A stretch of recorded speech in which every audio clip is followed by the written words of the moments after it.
Yep, just wait a couple minutes.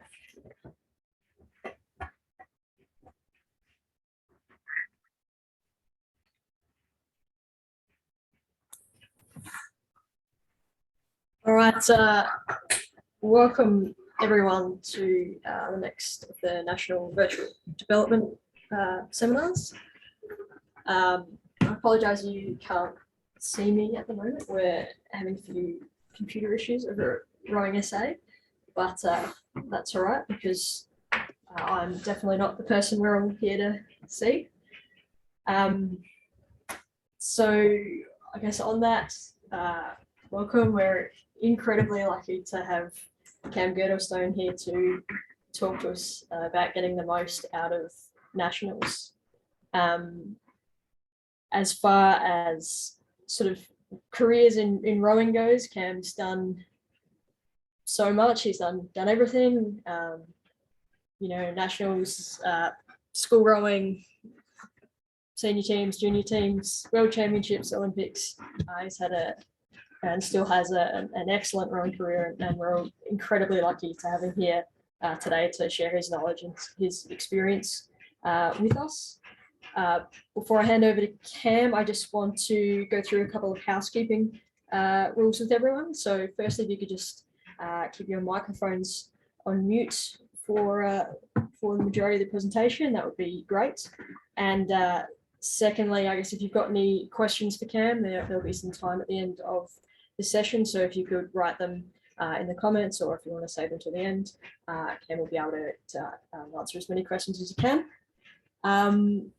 So I think without further ado, thank you very much, Cam, and we're really excited to hear your presentation today. Thank you again. Yeah, thank you, Beck. And look, it's a real big pleasure of mine to be online tonight and to be sharing my nationals experiences, and which started for me back in 2005 at my first ever nationals, representing my school, the King's School, Sydney-based school, and also my club, Sydney University Boat Club, racing in a junior men's 4. But I thought sort of tonight, and also sort of a very much a big sort of thank you to Rowing SA for asking me to be a part of tonight's session, and to help the audience, both sort of might be school rowers, might be club rowers, some state institute athletes tuning in, might be first time national goers, seasoned veterans of national championships, people that have rowed at Ngambia before. So hopefully some of the words and sort of reflections of my nationals and some of the things that I have to say tonight can help you achieve your full potential at nationals and have a great time at next week at the beautiful course of Ngambia. I know we were all planned to be in Penrith, but due to weather circumstances, we're now going to Ngambia, and a big thank you to Rowing Victoria and the Ngambia rowing community to making it possible to allow us athletes every chance of being able to have a national championships for this year. So look, without further ado, I'm going to get into a little bit of a highlights reel of my year last year, and cast back to Tokyo 2021. I'm going to take you to our Tokyo Olympic team preparation camp in Rocky last year before we all departed to Tokyo as a team.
when I watch that video, it takes me back to some very memorable moments with the team and more so with Caleb, Jack, and Lukey as we prepared for Tokyo.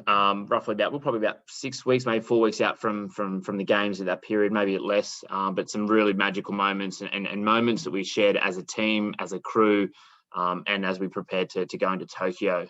But tonight's not about reflecting and talking too much about Tokyo. I really want to focus on the nationals, but there's a few things that I want to really explore, and I'm going to sort of reflect on myself as an individual athlete and some of the things that have really helped me, some of the importance that I've had as a couple of crews that I've raced in, and then give it open to the floor to some question time. And if you've got any questions, I forgot to say throughout the presentation, anything I say, record it or put it in the chat. I'll do my best to make sure I can answer it. But if we don't get around to it tonight, you can always reach out to me through the socials or through Rowing SA, and I'll get to answer your questions if it's for next week, especially. But one of the questions I get asked a lot is, what are some of those go-to things that help you, Cam? And like, what is your success been built on?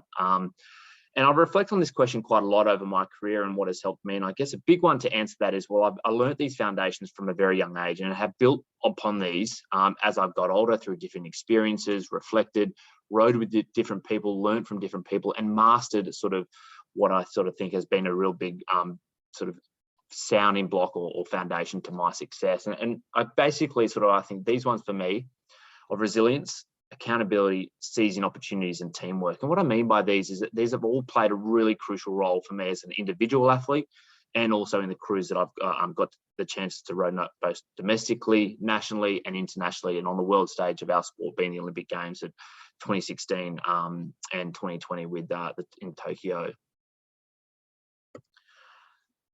I want to touch on responsibility and accountability. And I want to take you back to a moment for me, a very personal moment for me back in 2013. I last represented prior to 2013. I was a lightweight in 2007. I went to 2007 lightweight. I was in a junior under 23 4, and that was my first representation at an under 23 level. I then didn't represent Australia again until 2014. But this moment in 2013, I'm sitting out there in the middle of the Parramatta River after pretty much not touching a boat, not touching an oar for probably 4 or 5 years. And many people probably thought that, oh, Cam Girdelstone, he's probably not coming back to rowing. I think he's done. The oars are hung up. But I hate the word quit. I never was a quitter. But I had one goal that morning, and I remember the alarm going off. I was working at the time, and I remember taking myself to the shed, rolling up the door. No one was around because a few of the later club athletes were rowing a bit later. I had to take myself out. I'm sitting out there, pitch black darkness, 5:30 in the morning, going, what am I doing? I've been out here. I haven't been out here for 3+ years. I haven't really done any fitness, and I'm unfit. I'm not rowing very well. But I had a big decision to make then. Do I turn around after only being on the water for 20 minutes, half an hour, and rack the boat and head back to work and be happy with that? No one's going to know. No one's around. No one will know if I was there or not. The only person that would have known that day was me, and I would have had to live with that moment. But at that moment that I had to decide on was that I had to continue this session. I had to make this session a meaningful session. So what I'm reflecting on here is taking responsibility for your actions. Not only as an individual, but also for those crews and those teams that you're a part of, because it's hugely powerful. And so for me as an individual, this was a stepping stone for me for setting goals, very small goals. I had one little goal that morning, and that was to row for 1 hour, not turn in after 20 minutes and making a meaningful session. And this session for me, I reflect on in all my presentations. The first thing I talk about, it's not about the races I've won or the podiums I've got to stand on. It's this moment for me, because this has been my gold medal moment for me personally, was coming back to rowing and proving it to myself that I could. And I truly believe that if you can prove it to yourself that you've got it, and you can look in yourself in the mirror and back yourself and say, I can do this, through hard work, through determination, through being responsible responsible for your actions, you can achieve what you set your mind to. And that moment for me in 2013 was that stepping stone to me then returning to the Australian rowing team in 2014 and representing Australia again in the men's quadruple scull as a heavyweight this time round. So 7 years later, going from 2007 to 2014, from a lightweight 4 to a heavyweight men's senior quad. Not the normal path that most athletes take, but one that was in front of me, and I had to take responsibility to get myself back on that team. And so also there's that element of accountability. You need to be accountable for your actions. And it's that idea of what you say that you are going to do, you follow through with that, not only as an individual, whether you write it down in a journal or you, and which I think is a really good advice, is to sort of write things down and have it in a journal or have it in a training diary or talk to your coach about it, have it programmed, because as soon as it's written out there in front of you, you can be accountable. And I reflect back as a moment in 2016, actually, with our Rio crew. We were 6 weeks out from the games, and we just won sort of the 2 World Cups. And we sat around having a meeting. John Dreesen, the coach, Jimmy McRae, great SA boy, Sash from Queensland, and Carson from Victoria, myself from New South Wales. And we sat around, and we're like, how are we going to attack this next 6 weeks going into Rio? We've sort of been tipped as sort of favourites. We've beaten the Germans twice. We've laid down some pretty good times. And it's sort of, how do we lift the standard? Where do we go from here? How do we maximise the next 6 weeks? And we sort of didn't have the answers just then. So we had to go away, and we came back, and we sat around as a crew, and we had to stand up, and we had to sort of present to each other, what are we going to be accountable for? What am I going to hold myself accountable for? What am I going to say and do and follow through with? And I think it's that idea of owning something. And my idea was that what I said I was going to be accountable for was to support Jimmy in the stroke seat, row long and stay relaxed. And they were the things that went through my head in that 6 week lead up into Rio. And I knew and trusted that the others had done the same thing. And then when I sat on that start line, I had a very clear mindset, because I'd gone through that practice and I held myself accountable to those 3 things that I said I was going to do. So that level of accountability is really, really important, not only as a crew, but also an individual. So I touch on those 2 things for me personally, and that sort of a level of accountability from a crew's perspective as well. And sort of that power that if you can really set it up as the foundations as an individual, you are going to be a better version of yourself come the crew that you're representing and the team that you're a part of as well. So, but they're 2 very important things that have been in my career to date. So as we have that sort of focus now of that one team and bringing it all together in the crews that you're going to be representing, whether it's your club, your school at next week's national championships, or your institute, and the goals that you guys have. And I want to reflect on last year for our Tokyo crew with Lukey, Caleb, and Jack, and Mark Prater as our coach. So we came together after trials. I'd rode with Caleb internationally, and Luke and Caleb have won gold medals at under-23 World Championships together. But as a crew combination, we'd never race internationally together. So a new crew, new combination, hadn't raced also for 2 years because of postponement of the games and COVID. So very much a new combination. But from the word go that when we started, it just clicked. And that idea of just, how do I be the best version of myself, and what do I need to do to make my crew members look better, and vice versa. And that idea that sort of, when you really have that trust and respect in your crewmates, and give them a voice, and everyone has that same level of leadership in the crew, it's really powerful. So for us as a crew last year, we really took pride and really sort of looked after the way that we communicated with each other, the way that we gave our feedback, the way that we focused on our goals and kept things really simple. And I reflect on this term that we used to talk about was an anchor. And when everything's sort of going on around us, and when we're sort of getting sort of tired and fatigued, and we're preparing, or we're going into it, we had a few World Cup simulations along the way. We used to just have this term, remember the anchor. And this was that idea that sort of whatever's going on around us, whenever we get into the boat, what is anchoring us to going to be the best versions of ourselves. And it was a few technical things that we used to focus on. And we found that throughout the season of rowing together and reflecting on this moment, it really helped us, as we really wanted to make sure that when we sat on that start line for the very first time at Tokyo in the heat, we knew and trusted in our anchor and what we developed over the season. And I think that's really important for you as the audience, as you set your sights up for nationals next week, and your goals and aspirations and your crew. And I encourage you this week with your coaches and your crewmates mates to talk about what are our clear focuses, having a very clear direction of what you want to achieve next year and how you're going to go about doing it. Because this is one thing that as a crew last year, we spoke a lot about. And also, how do you communicate with each other? How are you giving each other a voice, and how is each other leading the crew in different circumstances? And that was hugely powerful. We were, as I said, we'd never raced internationally together. Luke, Caleb and Jack, it was their first Olympic Games.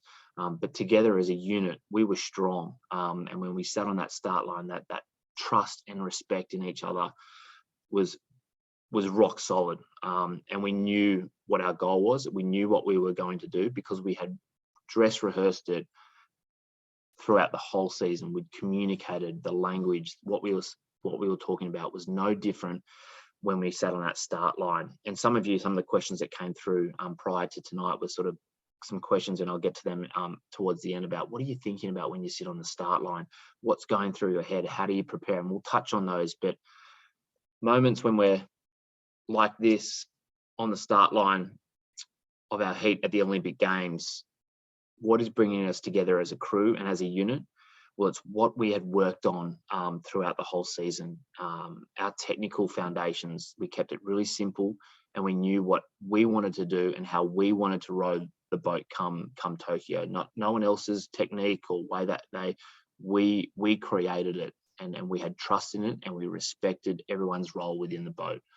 And that's that sort of doing it as one team, doing it together. And I refer back to that term anchor, because when we're in this moment, you can see in that picture there, we're sitting on the start line. And to give you a bit of a picture of the start line of Tokyo, I know for those that watched it, some people in the audience may have been there. It was really quite a distracting start line. Sort of, you had the tower obviously behind us. You had this drone that was just this extremely loud drone. You had planes going over the top. You had the nose cones, you can see sort of in the top left-hand corner of the picture there popping up. They attached to the bow of the boat. You had cars sort of going past at the start line. It was a very distracting course, so a lot going on. But what is that moment that you sit there and you can zone all that out and just tune into the boat, tune into your crewmates? And that was exactly what we do. And I remember Caleb come our final, about the 2-minute call and the roll, just before the roll call, and we're sitting there all focused, and you can see blades are in, ready to go, and he just says, "Fellas, remember the anchor." And it was that moment that just made it so clear to us that everything that we'd worked on in that season allowed us the opportunity to lay down a performance that we were proud of and to come away with a bronze medal. So it's hugely powerful, I believe. But if it's not spoken about and it's not communicated with your crewmates and your coaches, you can't expect it to be there on the day. You need to really sort of give it the time that it's worthy of, and use the time that you've got this week. Keep it simple. Identify what you want to do for your crew, and be bold and brave enough to present and stand up and say, "This is what I want to achieve next week, and this is how I think we're going to go about it." And each person in the crew has their say and has their input, because you want to give each other that leadership, because I think that's hugely powerful, and it really worked for us last year. So seizing opportunities. There's a photo of me. That's me, 2006, Lake Barrington. I rode the under-19 single for the first time, representing my school in the single scull, and my first time rowing as an individual at a national championship. So I also rode the schoolboy 8 for my school down in nationals in 2006 as well, in the beautiful Lake Barrington, and an amazing regatta put on by Rowing Tasmania. And we all got to experience last year going down to that beautiful course. But seizing opportunities for me, I want to take you back to 2020 and share a little bit of a story with you, and what sort of seizing opportunities meant for me, and how it might be able to sort of resonate with you, the audience tonight. So 2020, as you all know, the Australian team, we had trials. We were picked in crews. I was picked in the double scull with David Bartolo, and we had to go to late qualifiers as there was a quad picked. And then all of a sudden, probably about 2 or 3 weeks after trials, there were postponing the Olympic Games. There was that sort of what was going on. There was a period for about a week there. I was like, what's sort of happening here? And I remember sort of we were all at the shed. We went out for a row that morning, and we came back and we had a meeting with our performance director and the coaches. And basically, the message was that the centre is going to be shutting down. It is inevitable that there will be a postponement of the Tokyo 2020 Olympic Games, and the direction was coming from the AOC and the IOC. And I remember going home that evening to my wife and saying, the games are postponed. Like, I'm like in shock. Like I gave up my job. I moved to Canberra. I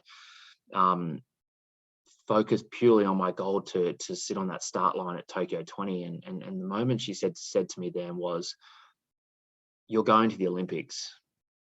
It's just a matter of when it's going to be. And from that moment on, that idea of it being a negative and being down about it, I started to see this as an opportunity. I started to see this as an opportunity to get back to the best version of Cam Girdelstone that I could be in 2020. And so I thought about, how am I going to do this? Well, I reflected on, when have I been at my best? When have I been the best version of myself, not only as an athlete on the water, but away from the boat as well? And I tapped into what I did in 2016, and I knew that I had to get a single scull. So I came up to Sydney, picked up a boat, and I took it back down to Canberra because of the shed not being able to be accessible and to use the equipment. So I had a boat down in Canberra. I knew that I want to be on the water every morning, because I know that my competitors around the world who I might line up against at Tokyo will be training and will be competing this year. I was like, I need to be on the water. I also knew that I needed to stay strong and robust from a being in the gym perspective. So I basically turned our 1-car spot in our garage into a gym, and had put an ergo on our patio of about sort of 3 by 2 meters patio that we had in our place in Canberra. Woke all the neighbours up every single morning. And one of the neighbours at the time actually got quite into following what I was doing and wondering what my job was, that I was on this rowing machine every week during lockdown and in the garage making the whole unit block vibrate when I picked up the weights. But it was seizing this opportunity that was in front of me, not waiting for the centre to open back up or when that might be, and then waiting to train in the group and to get back into that atmosphere. It was, I need to take action. I need to take responsibility and seize this opportunity that's in front of me, not waiting for it to come to me, because it'll mean so much more to you when you take action and you seize the opportunity. And if I fast forward to 2021, to the year that I had making the men's quadruple scull, and having a year that no dreams could have even imagined, having it with Lukey, Caleb and Jack. And I truly believe the athlete that I was able to be in the quad last year for my crewmates and the Rowing Australia team, I set the foundations for that up back in 2020, and reflecting on, how do I get back to the best version of Cam Girdelstone that I can be, not only for myself, but those that I'm going to sit in a boat with and being on a team with. And so I encourage you guys and girls to seize the opportunity that's in front of you. The only person that knows that the Nationals has been moved to Ngambia, the boat doesn't know. It's the heads that sit on that start line that know where you are. And if you can focus in on what your goals are and what your aspirations and what you've been working hard on, and clearly have them in your mind, not, oh, we're at Ngambia, it's been moved, I wish we were at Penrith. Like, you can't have that in your mindset. You've got to be very clear going, I know my goals, my boat's going to be there, my oars are going to be there, my crewmates are going to be there, my coach is going to be there, and we're going to sit on that start line with a very clear mind. You will give yourself every opportunity to be your best version next week. And I encourage you to seize that opportunity. Don't let anyone, don't wait for it to come to you, because it'll be the end of the week and that opportunity will be gone. So really talk about this opportunity that you have in front of you, because I encourage you to voice it and share it with your crewmates and even your coach if it's an individual aspect and you're doing the single scull.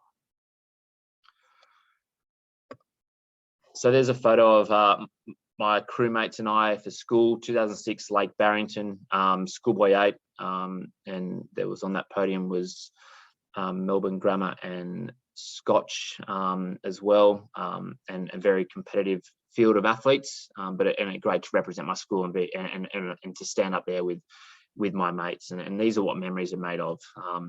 My mates and I in that crew, we still talk about this day as tragics, like the week that we had at Lake Barrington, not only from a racing perspective, but staying at a local B&B on a farm, driving around in a minibus, going to the different pubs as 17, 18-year-olds, and just the experience and the culture of Tasmania and rowing in this picturesque course. We still go and yarn about the sort of the great time that we had down there. But it's now your time to bring it all together and reflect on what are you going to take with you to nationals. What I mean by that is, what are some of the things that you're going to tap into this week that are going to prepare you to execute and be the best version of yourself next week, and that idea of seizing this opportunity. But I hope some of the things that I've touched on and reflected on as an individual, but also the crews that I've raced in, not only domestically but internationally, can help you guys as the audience tonight. And if you've got any questions, or you'd like me to elaborate, or you want to know a little bit more about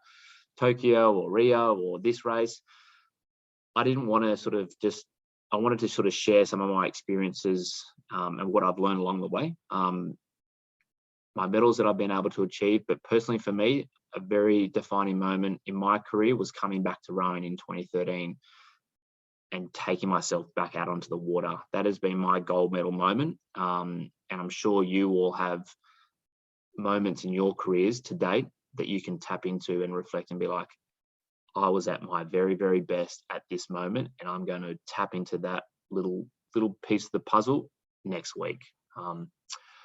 So thank you very much for listening, everyone. And I wish you all the very best of luck. I look forward to, I will be there in the latter half of the week. I'm rowing in a big boat, but please come up, say hello, and also go and say hello to all the other athletes as well, and the international athletes that are going to go and represent our country at the Worlds later this year, and ask them, because everyone's very approachable, and I'm sure that they'll be able to help you. I know for a fact they will. So the women and the men are very approachable athletes. But going to cast over to question. Look at that. That's beautiful, Ngambie. Look how flat it looks.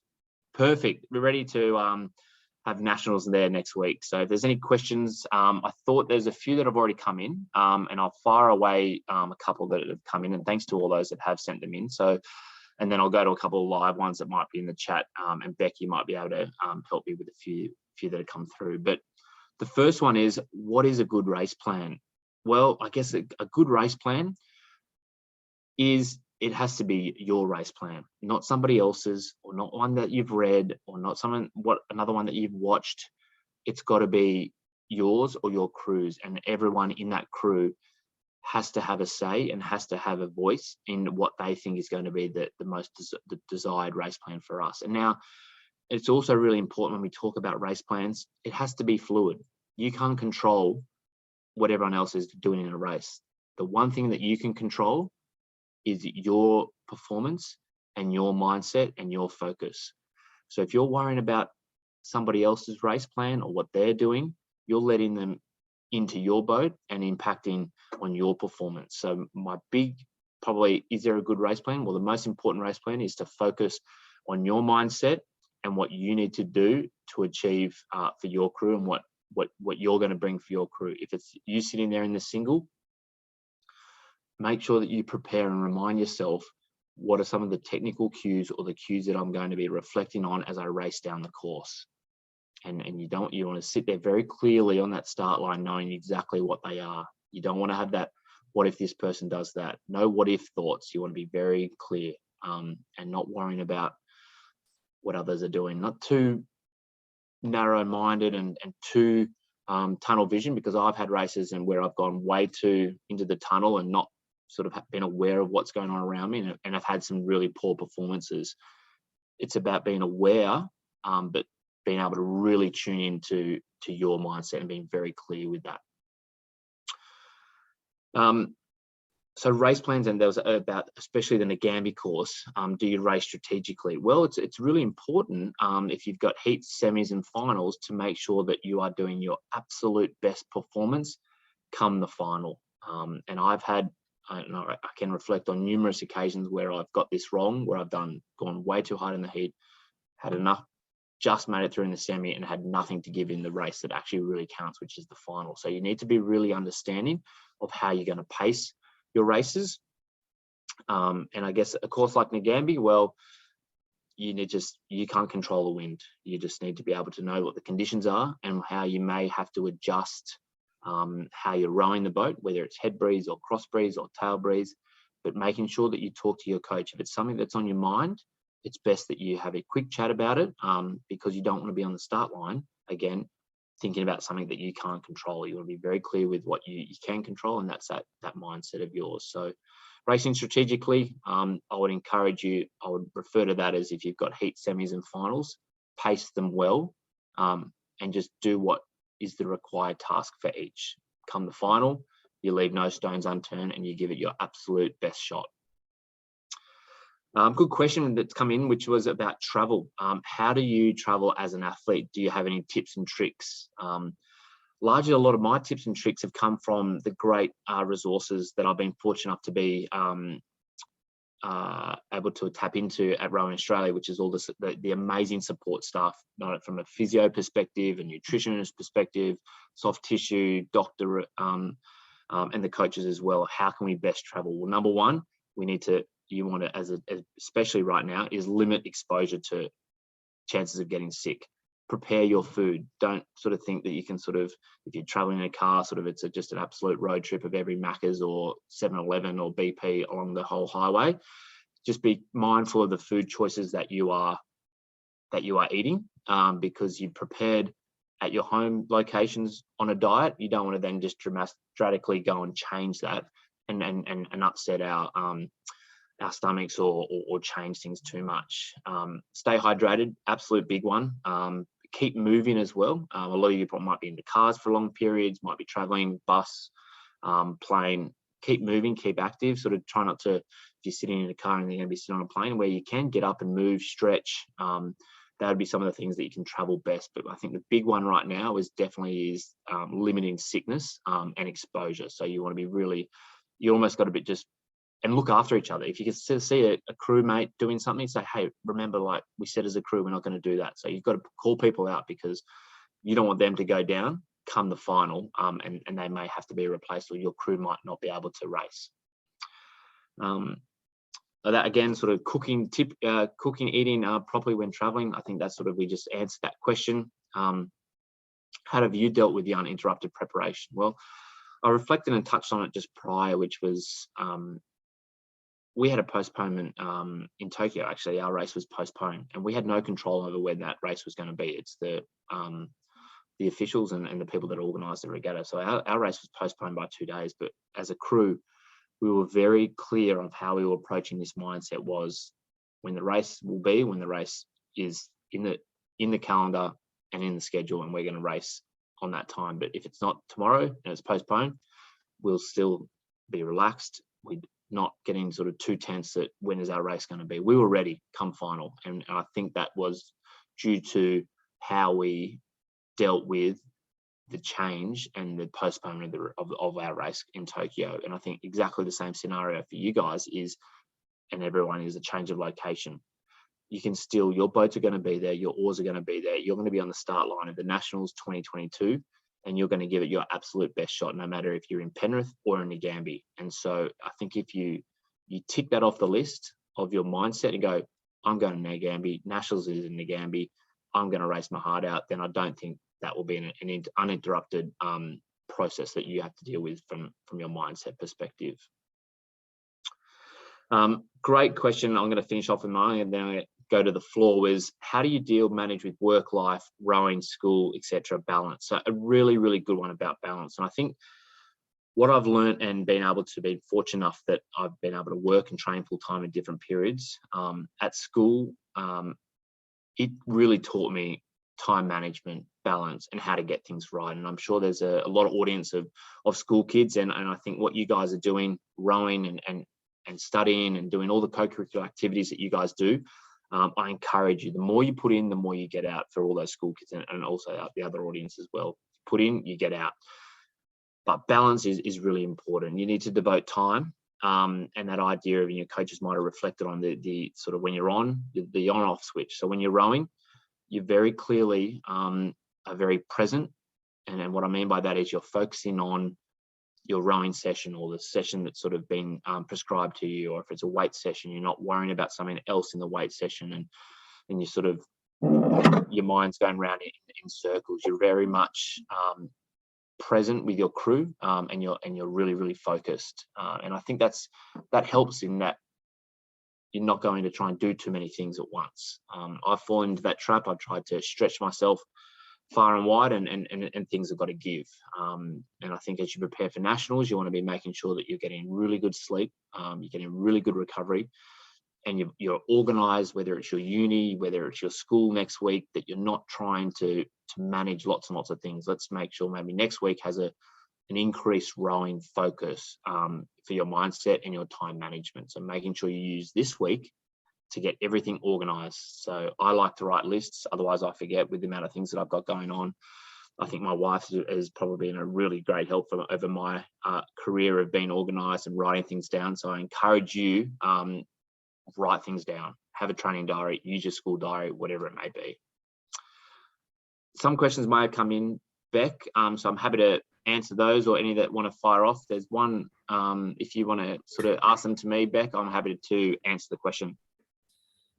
Sure. So thanks, Cam. That was really amazing to hear all of your experiences, and yeah, you've just got so much knowledge and everything in there. It's really just so great to hear it. To everybody listening, if you do have a question for Cam, please just type it in the text box, and he'll answer it for you. And I've got a couple here for you while everyone takes the time to word their question.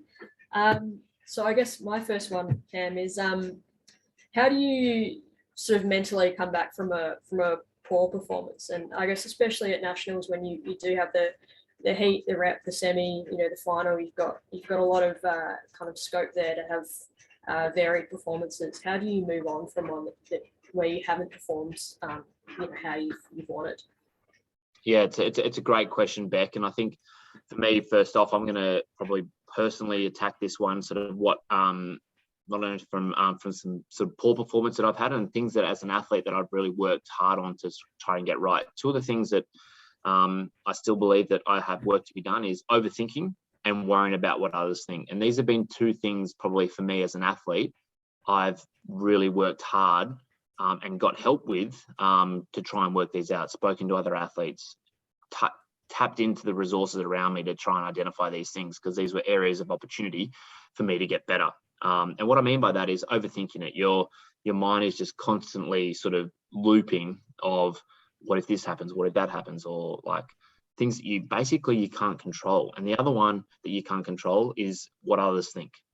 And you need to be proud of what you put down and the performance that you put down. And so that idea of bouncing back from, let's sort of call it the performance that you didn't want, whether it is a heat and you've got to go through a rep, or it's a semi that doesn't just quite get you into the A final and you've got to row a B final. And I've had many of these, many of these. And still to this day, I would take myself back, and I think the biggest thing that I needed to do at that moment upon reflection is stop overthinking it, identify what I could have done, and be very clear of what I'm going to do going forward.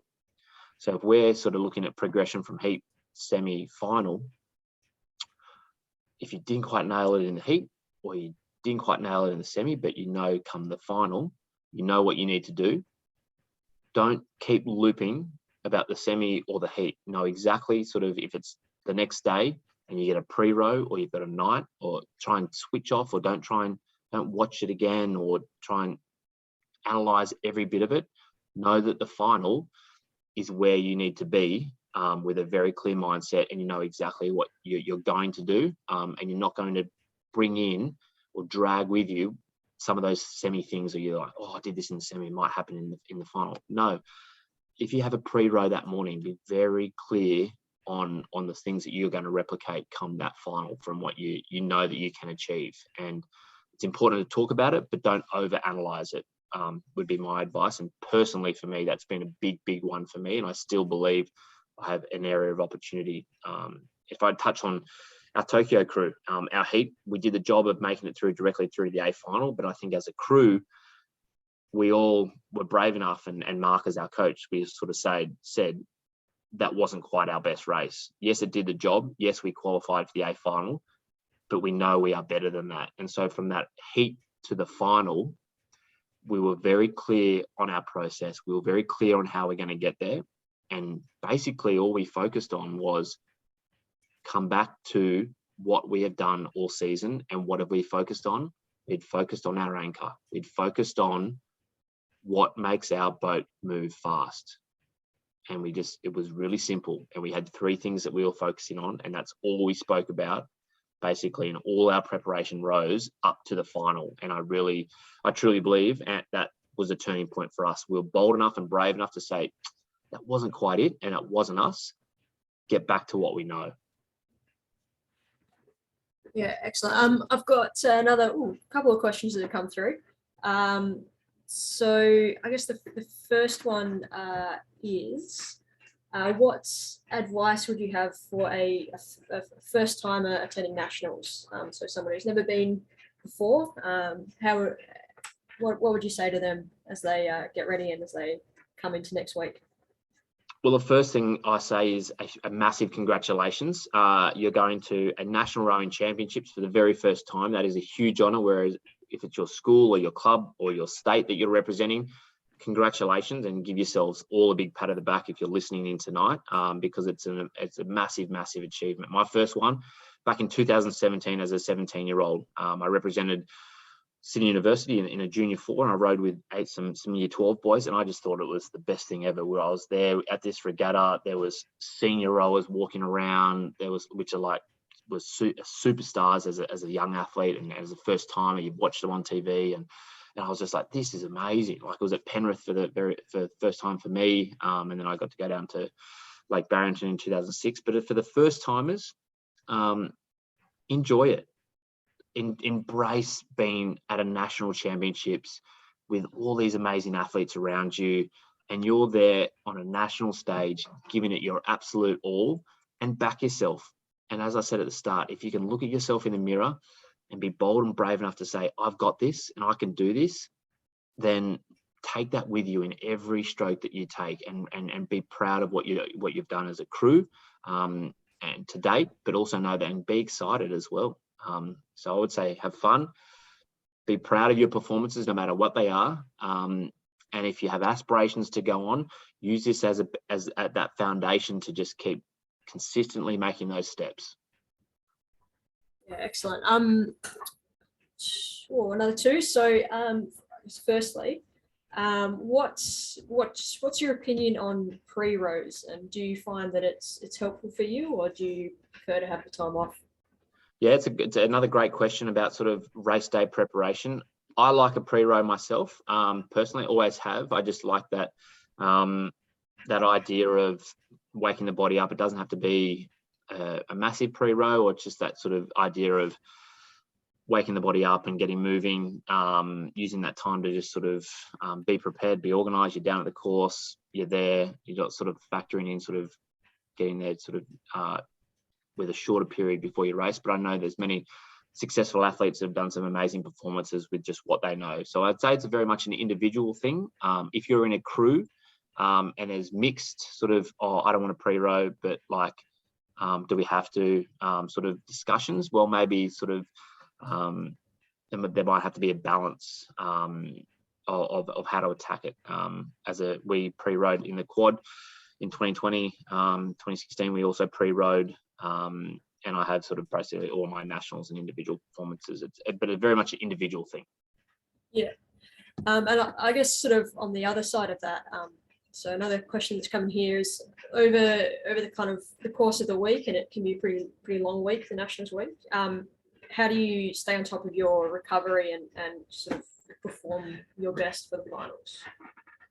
Yeah, great question. And I think this with recovery, and there may be some sort of, there'll be periods in the car, spending sort of time in the car, and there might be people that might have to drive, or you might be rooming with other people, is be organised. That's probably the most simple way to put it, is be really organised, and that's to like have everything sort of planned and know what your nutrition the next day is going to look like, or race day, or what are you having that night, 2 nights in advance, or what are you going to like, those sorts of things. What's my hydration look like? Do I have enough ample water on within reach, or like, am I organised? It's about leaving no stones unturned, and you prepare on the water, and you prepare every bit of your stroke. You need to prepare every bit of your recovery, and that is being consistent. So that might be, and that's not to say go and do completely all different things next week, because it'll be too much on your mind. Keep it very organic and consistent with of who you are and what you have done previously.